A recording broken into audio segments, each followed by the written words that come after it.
So the first thing we're going to do is grab the text element, drag that out onto the stage, and we're going to give it the name my to-do list.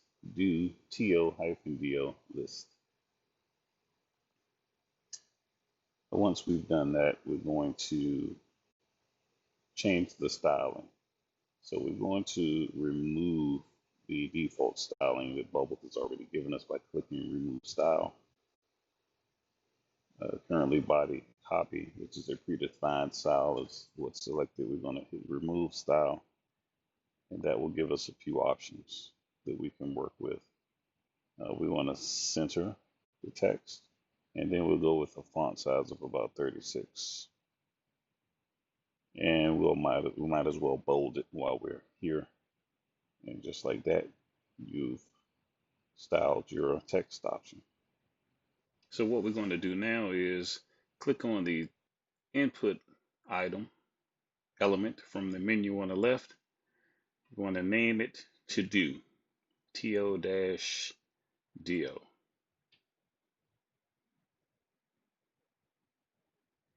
Once you've done that, you're going to return to the menu on the left. What you're going to find is the date and time picker. Where is it? I just saw it. The date and time picker from the input forms side menu option. And you're just going to drag that onto the stage. Now, this doesn't have to be named at this moment. This is going to be a date and time picker, which will provide you with a due date. Okay, so what we want to do now is grab the button element, drag it onto the stage. We're going to give it a name of, we're going to get rid of edit me, and we're going to replace that with the word create. Move this over so we can see our button. We now click on the Start Edit Workflow button. So now that we're on the Workflow tab, we're going to click the When Button Created is Clicked option. That brings up another option here. We're going to click here to add an action. We're going to select the data with the things in parentheses. We're going to select create a new thing. Now, once we've done that, inside of the create a new thing box, we're going to open the drop down up now. We don't have any data types in here now. That's what this box is showing, data types. We don't have any. We haven't created any.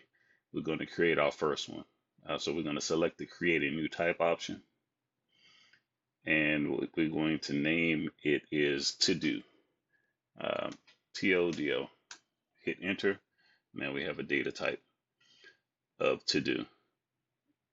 Once that's done, you notice this title here changed from create a new thing to create a new to do, because we have given our thing, our new thing, a name of to do.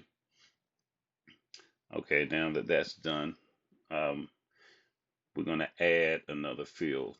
So you want to click on the set another field option. We're going to click on the click option, and we don't have any fields in our database yet, but we're going to add one now. We're going to call this field title, and we're going to give it the field type of text. And then we're going to hit the create button. So now we have a data type of to do. It has a field in it called title. Now we're going to set the value of that field. And the value of that field is going to be a result of our users selecting the to do option that we created earlier from the design tab. And we're going to select the value. This essentially means as that when someone inputs uh, a title into the application, it's going to be stored using the input to do. It's going to be stored in the title field inside of the to do data type in the database. Now that that's done, we basically want to select another new field, and we're going to call this new field the due date. So we're going to click on the click option again. We're going to create a new field. We're going to name this one due date, and we're going to give it a field type of date.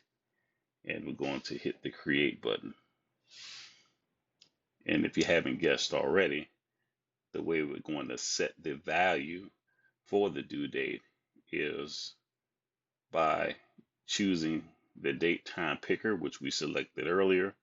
Um, from the design tab, we're going to let the value that is selected determine what the due date that was selected actually is um, in the field type.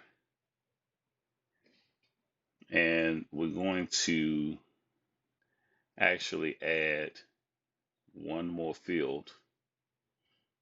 Okay, the purpose of this field, what we're going to name it, is finished.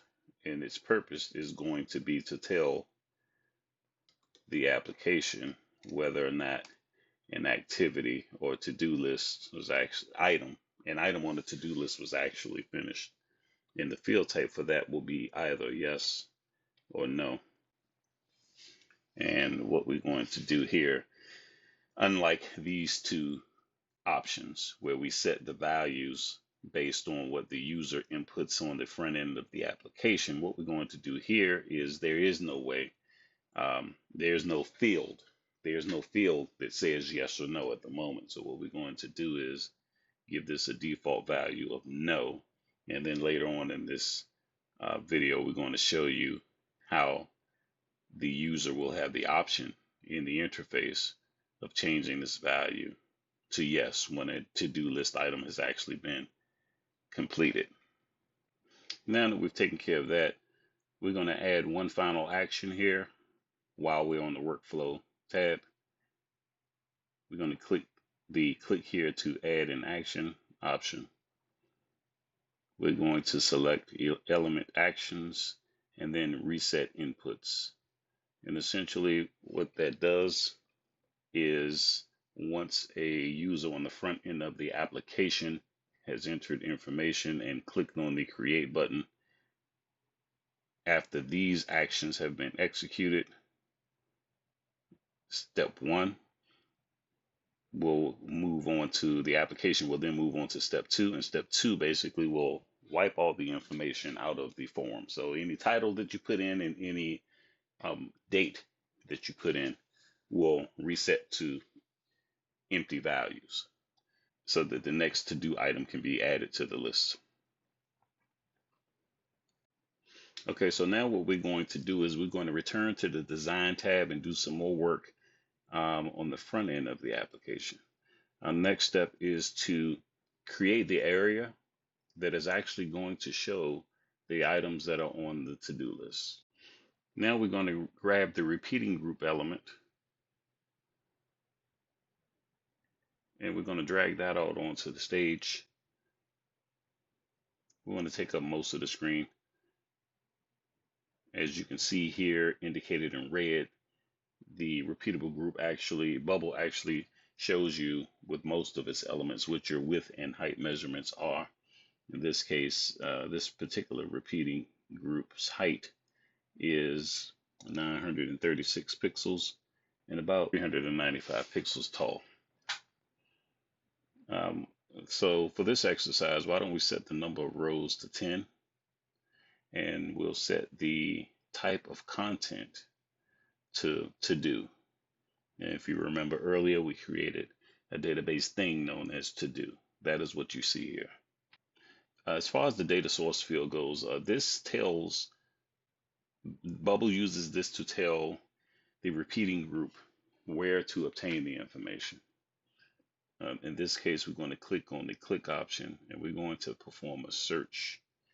What we're going to search is the data type of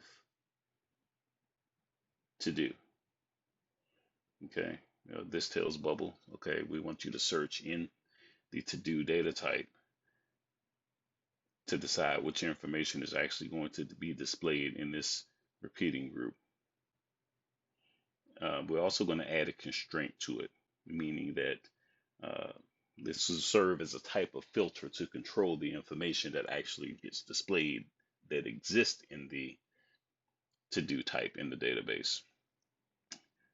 We're basically going to click the click option and we're going to click the finish field type, click the click option again, the equal symbol, and then we're going to select no. And if you remember from earlier in the video, this no happens to be the default option of every item that is added into the database. Every item that's on the to-do list that a user creates inserts into the database with the option or the value of no for the field type of finished. Okay, and since we're here, we're also going to set up some sorting. Okay, what we're going to sort by, in this case, is the to-do date, which was another field type that we created earlier in this video. And now that we've gotten that done, we can close this and X out of that.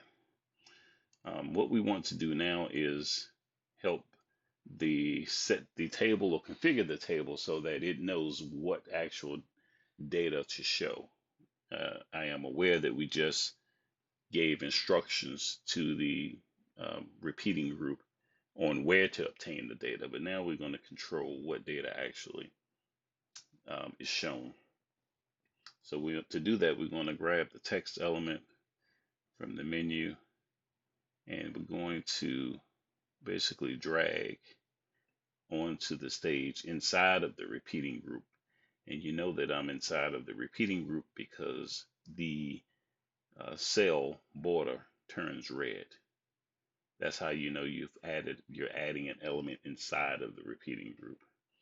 Once I drop that text element inside of the repeating group, you can see that all of the available cells in the repeating group basically are replicating this same element that I just added. This essentially is what Bubble's trying to tell you here is that this is what's going to show in every row. If there's data available, this is what we're going to show. Um, so now that that's done, what we want to do is use the insert dynamic data option. Okay, we want to select the current cells to do. We want to select the title. Okay, and now that we've done that, we're going to basically repeat these steps. But this time, we're going to configure an option so that the date, the due date, is actually what is shown. And just to point out very quickly, if you notice, I dropped this text element on the stage, but it did not populate in the other cells as it did here. Sometimes it's about positioning with Bubble.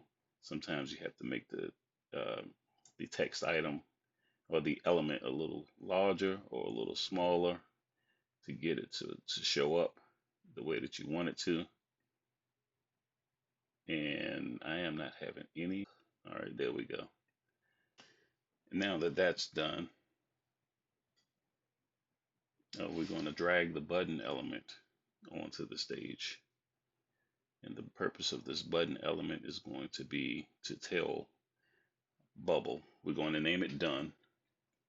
And this will be the way that we determine, this will be the way that we allow the users of the application to tell Bubble or tell our to-do list application whether an item is actually done or not. Okay, now that that's done, we're going to go back to the workflow. Actually, we need to make sure that we have the done button selected. And one way you can guarantee that you do this right is double click on the button that you want to add the action to, or that you want to apply the workflow action to, and just use it, the inspecting elements uh, option. Click that, it takes you to the same place as you would have gone had you just clicked the workflow button here on the left. What we want to do now is give Bubble the information that it needs so that when the user clicks the done button, the application will know what it's supposed to do. You may remember this. We move a little bit faster now since we've been through this. We click here to add an action option. We are going to be making a change to the database, so we select data with things in parentheses. And this time we're going to be making a change to a thing, because now we're telling data, the Bubble, or our application rather, that when that done button is clicked, the actual value should change from the default of no to yes. So we're making a change. We're not creating something new. We're making a change to something that exists already. So we select that option. Now inside of the make a change to a thing button, we want to element, we want to click the click option. We want to select the current sales to do, and we want to then click on change another field. We're going to obviously select finish because that's the field we want to change. And when that done button is clicked, we want to change the value to yes. We can X out of that. I like to go back to the design tab before previewing. And technically, we're done. Now it's time to test. And to test, we simply click on the preview button in the upper right hand corner. That will launch a new tab where you are allowed to preview and test your application. So as you can see, our form, our title is here, our form with the title field that we created, name to do, our due date with the date and time picker has been created, and the create button has been created. Now we're going to walk through this application as if we were a user and see if it works. So the first thing I'm going to add to my to-do list is create this tutorial, and then I'm going to click the date picker drop down, and as you can see here, um, I have the option of choosing a day. I can move the sort through months. I can simply hit the today option and today's date will go in it, and I'm going to go with tomorrow's date just for the sake of this video. And if I hit this create button, I should have a new item added to my to-do list. And there you go. Now it's over here versus being directly under the form that I created it in, which is fine. That's something that we can adjust and move around from the design stage. But what you really want to do when you're is test the functionality. At least that's what I like to do. I like to make sure the application is actually functioning the way that I designed it to function. Moving things around and designing things is actually a different part of software development, but um, to be functionality should be taken care of first. That's the way I develop, and design is something that you can always take care of after you've gotten your functionality um, taken care of. Now I'm going to add, for the sake of this video, I'm going to add another item to my to-do list, and this time I'll say have dinner, and that we want to have happen today, probably right after I finish this tutorial. And I'm going to click the create button again, and sure enough, I now have two items on my to-do list. And just for the sake of this video, I'm going to add one which I will then say that I've completed. And let's say have lunch, which I've done already. And that also has happened today. Create.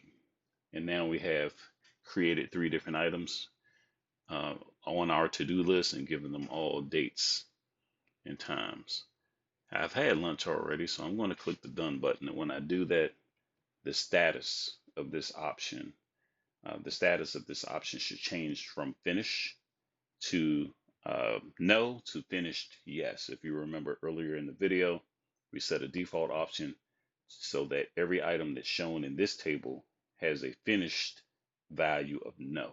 Unless that done button is clicked. If that done button is clicked, the value changes for finish changes to yes. And since we don't show items in this repeating group that have a finished value of yes, changing the value by clicking this done button should remove it. So let's test it. And it worked. I changed the value to done. I clicked the done button, which changed the value of finished to yes, which removed it from this database because it does not fit the rules that we put in for items that should be shown in this to-do list. We're going to grab the repeating group element, reduce the width, right click on it, select center horizontally. This will center the repeating group on the page. We're then going to manually do something similar for the form by clicking and selecting all of the fields and the button and then centering those. And now we'll repeat what we did for the repeating group for the title. Right click, hit center horizontally, and now your form's nice and neat. Now that we've got that cleaned up a bit, let's preview the application. You simply come up to the upper right hand corner, hit the preview button. Our previously launched tab now relaunches, but now instead of having the contents of the to-do list pushed off to the left, they're centered. That's all based on the work we just did.